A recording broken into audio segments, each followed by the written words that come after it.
ಸಮನ್ವಯಾಧ್ಯಾಯದಿಂದ ತಿಳ್ಕೊಳ್ಳಬಹುದು. ನಂತಹ ಒಂದು ವಿಶೇಷವಾದ ವಿಷಯದ ಬಗ್ಗೆ ಸಮೀರಾಚಾರ್ಯರು ಈ ನಮ್ಮ ನಿರಂತರ ಗೀತಾ ಪ್ರವಚನ ಮಾಲಿಕೆಯಲ್ಲಿ ನಿರೂಪಣೆಯನ್ನು ಮಾಡಿದ್ದು ನಮಗೆ ತುಂಬ ಸಂತೋಷವನ್ನು ನೀಡಿದ್ದು. ಸಮೀರಾಚಾರ್ಯರ ಆನುವಂಶಿಕವಾದಂಥ ಪಾಂಡಿತ್ಯ, ಅವರ ತಂದೆಯವರು, ಅವರ ಇಡೀ ಮನೆತನದವರು ಹಿಂದಿನಿಂದಲೂ ಕೂಡ ವಿಶೇಷವಾದ ಪಂಡಿತರಾಗಿದ್ದುಕೊಂಡು ಆ ಪಾಂಡಿತ್ಯದ ಸಂಸ್ಕಾರ ಅವರಲ್ಲಿ ಬಂದಿದೆ. ಅಂತಹ ಒಂದು ವಿಶೇಷ ಉತ್ತಮವಾದ ಒಂದು ಪರಂಪರೆಯಿಂದ ಬಂದಂತಹ ಸಮೀರಾಚಾರ್ಯರು ನಮ್ಮ ವಿದ್ಯಾಗುರುಗಳಾದಂಥ ವಿದ್ಯಾಮಾನ್ಯರ ವಿಶೇಷ ಪ್ರೀತಿಗೆ ಕಾರಣರಾಗಿದ್ದಾರೆ. ನಮ್ಮನ್ನು ಹೀಗೆ ವಿದ್ಯಾಮಾನ್ಯರು ಬಹಳ ಚಿಕ್ಕವ ಅಂತ ಹೇಳಿ ಪ್ರೀತಿಸಿದರು. ನಮಗಿಂತ ಚಿಕ್ಕ ಸಮೀರಾಚಾರ್ಯ ವಿದ್ಯಾಮಾನ್ಯರಲ್ಲಿ ಇದ್ದು ಶುಕವತ್ ಶಿಕ್ಷಿತ, ಶುಕದ ಹಾಗೆ ಸಮೀರಾಚಾರ್ಯರ ಬಗ್ಗೆ ನಮ್ಮ ವಿದ್ಯಾಗುರುಗಳಿಗೆ ವಿಶೇಷವಾದ ಪ್ರೀತಿ ಇದ್ದದ್ದನ್ನು ನಾವು ಗಮನಿಸಿದ್ದೇವೆ. ನರಸಿಂಹಾಚಾರ್ಯರ ಮಗ ಅಂತೇಳಿ ಹೇಳಿದರೆ ಆವಾಗ ಸಮೀರಾಚಾರ್ಯರಿಗೆ ವಿಶೇಷವಾದಂತಹ ಒಂದು ಪರಿಗಣನೆ ನಮ್ಮ ಗುರುಗಳು ಮಾಡ್ತಾಯಿದ್ರು.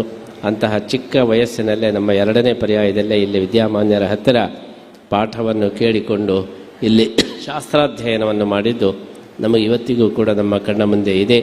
ಅಂತಹ ನಮ್ಮ ವಿದ್ಯಾಗುರುಗಳ ವಿಶೇಷ ಪ್ರೀತಿಗೆ ಪಾತ್ರರಾದಂತಹ ಯುವ ವಿದ್ವಾನ್ ಸಮೀರಾಚಾರ್ಯರಿಗೆ ನಮ್ಮ ಗುರುಗಳ ಅನುಗ್ರಹ ಇರಲಿ, ಶ್ರೀಕೃಷ್ಣ ಮುಖ್ಯಪ್ರಾಣದೇವರ ವಿಶೇಷ ಅನುಗ್ರಹ ಇರಲಿ.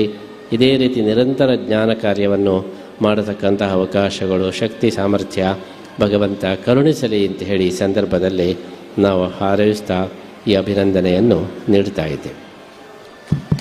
ಸಮೀರಾಚಾರ್ಯರು ಪೂಜ್ಯ ಪರ್ಯಾಯ ಶ್ರೀಪಾದರಿಂದ ಅನುಗ್ರಹ ಪ್ರಸಾದವನ್ನು ಸ್ವೀಕರಿಸಬೇಕು.